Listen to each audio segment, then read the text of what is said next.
അപ്പം യേശുവിൻ്റെ ശരീരത്തെ കാണിക്കുന്നു, വീഞ്ഞ് യേശുവിൻ്റെ രക്തത്തെ കാണിക്കുന്നു. നിങ്ങൾക്കറിയാം, ഈ തുണിക്ക് അടിയിലിരിക്കുന്ന അപ്പവും വീഞ്ഞും, ശരീരവും രക്തവും അപ്പവും വീഞ്ഞും സെപ്പറേറ്റ് ആയിട്ടായിരിക്കുന്നു അല്ലേ, മാറി മാറിയായിരിക്കുന്നത്. ഹല്ലേലൂയ. ശരീരവും രക്തവും മാറിയിരുന്ന സെപ്പറേറ്റ് ആയി കഴിഞ്ഞാൽ അതിൻ്റെ അർത്ഥം മരണം സംഭവിച്ചെന്ന മനസ്സിലായെന്ന് വിശ്വസിക്കുന്നു. ഹല്ലേലൂയ. നമ്മുടെ ബോഡിയിൽ നിന്ന് ബ്ലഡ് മുഴുവൻ പോയി കഴിഞ്ഞാൽ അതിൻ്റെ അർത്ഥം ജീവൻ നഷ്ടപ്പെട്ടെന്ന. അതുകൊണ്ട് രക്തത്തിലല്ലോ ജീവൻ ഇരിക്കുന്നത്. സ്തോത്രം. ഇത് രണ്ട് സെപ്പറേറ്റ് ആയിരുന്നു കഴിഞ്ഞാൽ മരണം സംഭവിച്ചെന്ന. അതുകൊണ്ട് വചനം പറയുന്നത് ഈ മേശ യേശുവിൻ്റെ മരണത്തെ പ്രസ്താവിക്കുന്നു.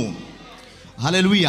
പക്ഷെ അല്പസമയം കഴിയുമ്പോൾ ഇത് സെപ്പറേറ്റ് ആയിട്ടിരുന്ന അപ്പവും വീഞ്ഞും കൂടെ അഭിഷിക്തന്മാർ പ്രാർത്ഥിച്ച് നിങ്ങളുടെ കരങ്ങളിലേക്ക് തരുമ്പോൾ ഇത് രണ്ടും ഒന്നായി അകത്തോട്ട് പോകുകയാണ്. കാരണം ഞാൻ ആത്മാവിൽ പറയട്ടെ, വേറിട്ടിരുന്നാൽ സ്തോത്രം മരണമാണെങ്കിൽ ഇത് രണ്ടും കൂടെ ഒരുമിച്ച് നിങ്ങളുടെ ശരീരത്തിനകത്തേക്ക് പ്രവേശിച്ചാൽ അതിനകത്തൊരു ജീവൻ വ്യാപരിക്കും.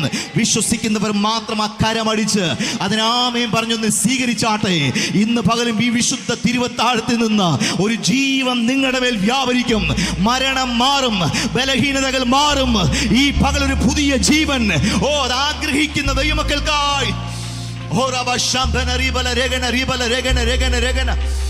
യേശുവിന് അധികാരമുള്ള നാമത്തിൽ